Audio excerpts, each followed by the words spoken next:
stopping climate change. No. Now the White House says blocking the sun might be the answer, but what would that look like? Interesting. Boy, Take it. I tell you, when I first started reading this article, it was like I just started diving in, and then it was like offshoot articles and this and that. So let's talk about this. On October 13th, the White House announced it was funding a 5-year research plan with about something called geoengineering, specifically solar radiation management to artificially modify the Earth's climate.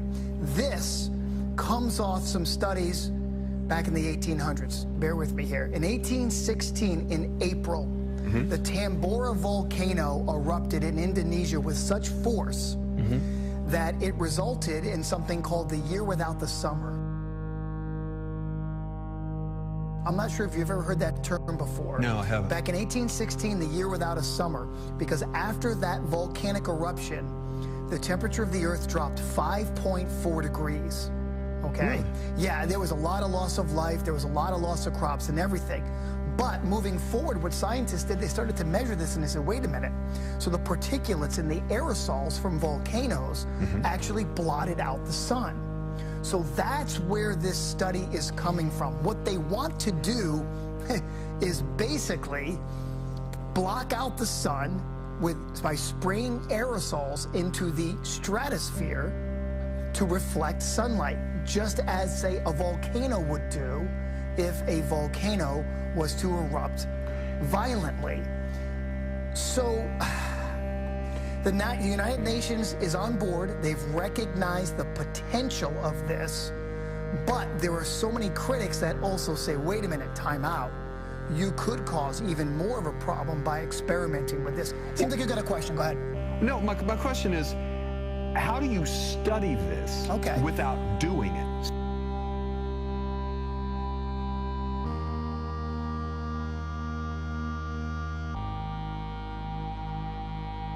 Scenario, you might consider deploying solar radiation management right before this, right, to prevent the worst and keep your umbrella up until this could take effect.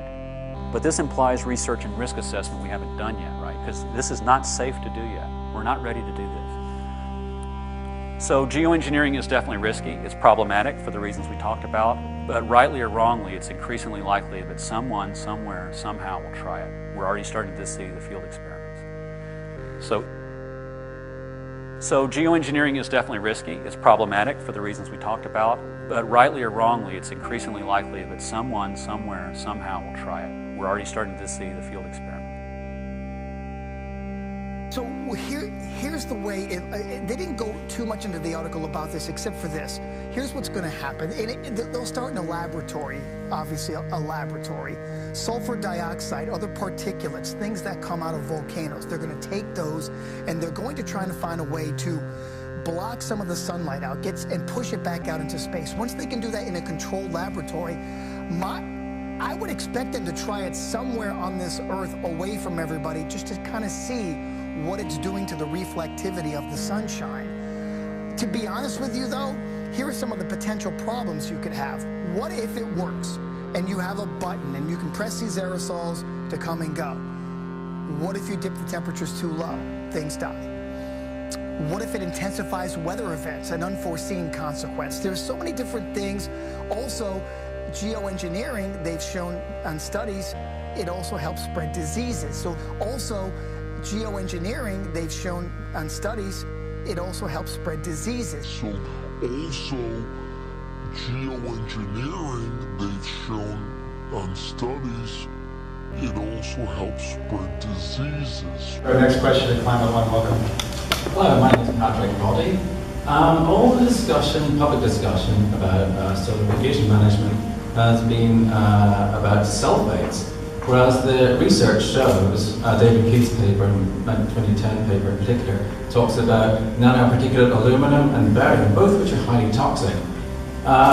Dr. Caldera, I spoke to you before about your meeting at Lawrence Livermore when you talked about putting pathogens in the cloud to rain down on your enemies and do chemical and germ warfare, unquote, also a toxin. How can you reassure people that A, you're not planning on, or actually currently, putting toxins into the environment, and how can we prevent that from happening? And you use solar radiation management, which is a term for bouncing the sun back into the sky. Can't go there. So let me say that I don't remember, I don't want to assert that everything that was said in that question is correct.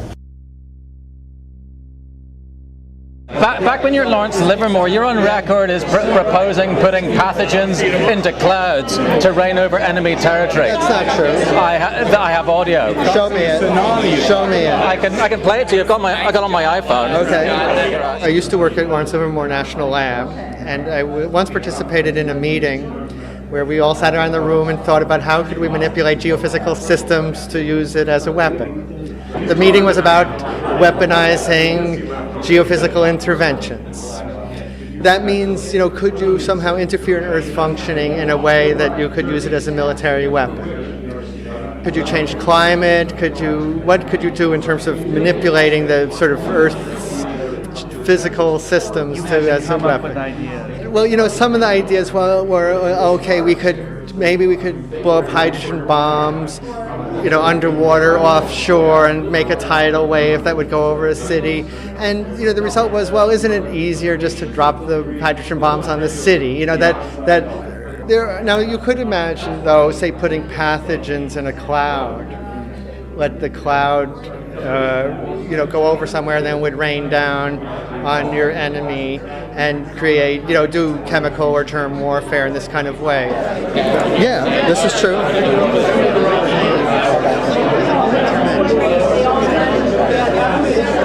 Yeah. So we were in a room, and somebody said, "Oh, if you wanted to sort of weaponize things, could you?" Right? And I was just, and the conclusion was basically no.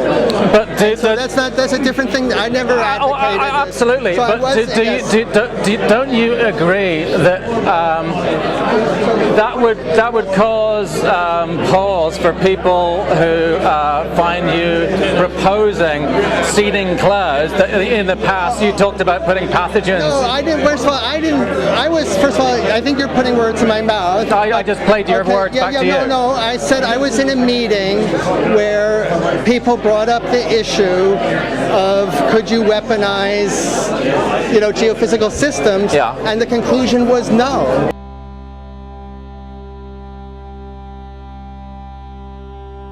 NASA and Montana State University are ready to send loads of bacteria into the stratosphere, but don't worry, it's all for science. Teams across the U.S. will release about 100 balloons during the August 21st total solar eclipse. They'll float around 85,000 feet in the air, and each balloon will have cameras for video and photos, as well as a tracker. Some of those balloons will also carry samples of a highly resistant bacteria. NASA scientists want to see how it reacts to Mars-like conditions. The upper part of Earth's stratosphere has conditions very similar to Mars's atmosphere at the surface. The air is thin and the environment is cold and full of radiation. During the eclipse, the conditions will become even more like Mars. The experiment aims to test the limits of living things on Earth. Eventually, the balloons will pop and devices will send the data and bacteria down to the ground. NASA will compare the stratosphere bacteria with samples left on Earth to see what changed. Researchers say they hope to learn a lot from this balloon experiment. So also, geoengineering, they've shown on studies, it also helps spread diseases. So I got this video I want to show you that Camille from Please Stop the Ride sent me. It's pretty wild. It's by the, who are they called? UN Environment Program. They got this lovely bit of propaganda for children. A little short film that we're going to watch together right now. And away we go.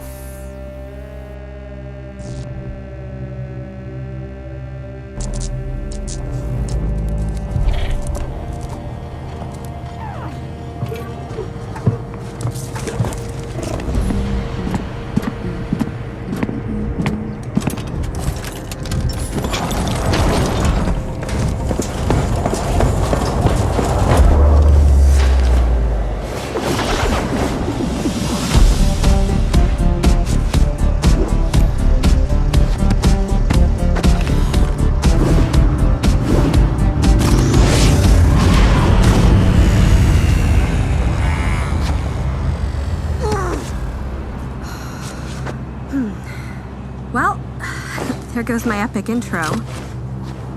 This is me, Nox. Just another average girl living in a post-apocalyptic wasteland. Not much to look at, right? I mean, yeah. What did you think it would look like? This is what happens when you leave the world in the hands of people who don't care about the planet. Some of this might look familiar to you, but things have changed.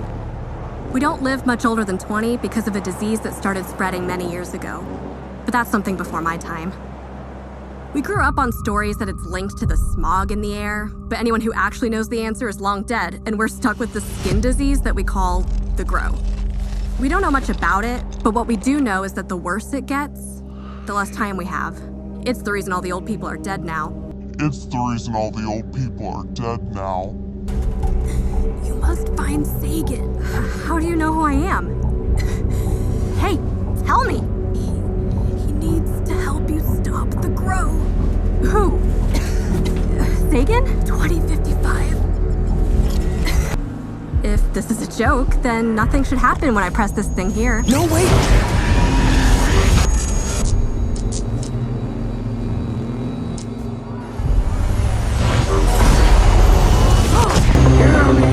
Hear me. Look past the smog to see the real problem. Don't believe the lie. We have destroyed our ozone layer, and now we are doomed. There is no going back once the smog is released. We don't know what the dangers will be. Can't you see? Hey, what do you know about the smog? Hey, where are you from, child? What is this? Hey, let go of me! Why is the smog dangerous? I need to know! I warned you. Now it's too late.